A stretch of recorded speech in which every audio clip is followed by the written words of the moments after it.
The White House lately has had trouble keeping up with its emails, and also lately the governor's office has had trouble keeping up with its emails, and the head of the commission the governor appointed said he didn't even know how to turn his computer on.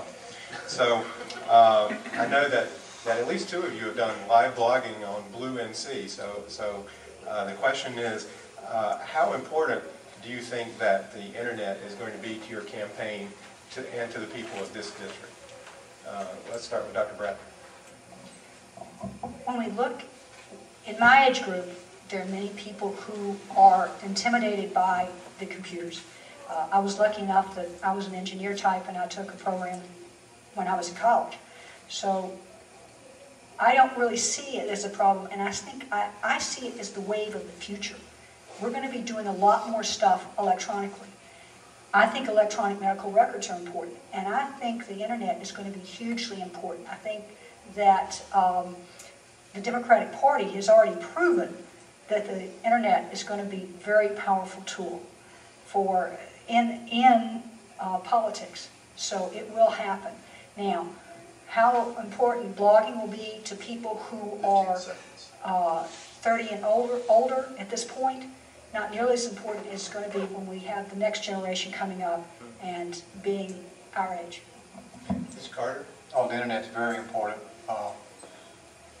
Not just for me personally, but for everybody in the room. You've got access to information you could have never found before.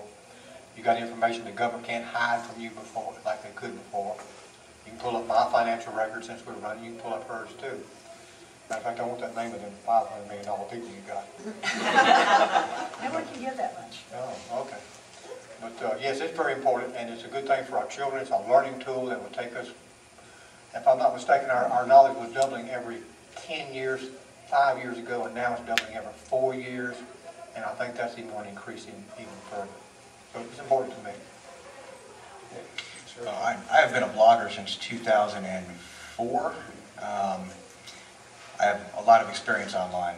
I grew up with the Dean Revolution when Howard Dean ran for president and the grassroots campaigning he did online. After the McCain-Feingold bill was passed, the large donors that would come to donate money to folks disappeared. That was gone with that legislation. And the internet's provided a way to reach out to people normally that candidates like us couldn't reach out to. Folks that are in college, folks that are wanting to know more about politics and are in high school, and we can train our next generation earlier. The game has changed. The game has thoroughly changed. I think the internet plays a lot more of a role. We saw it in 2006 when George Allen got caught on tape saying macaca. That was the big moment on the internet in 2006. And you have to be careful what you say. It's there forever.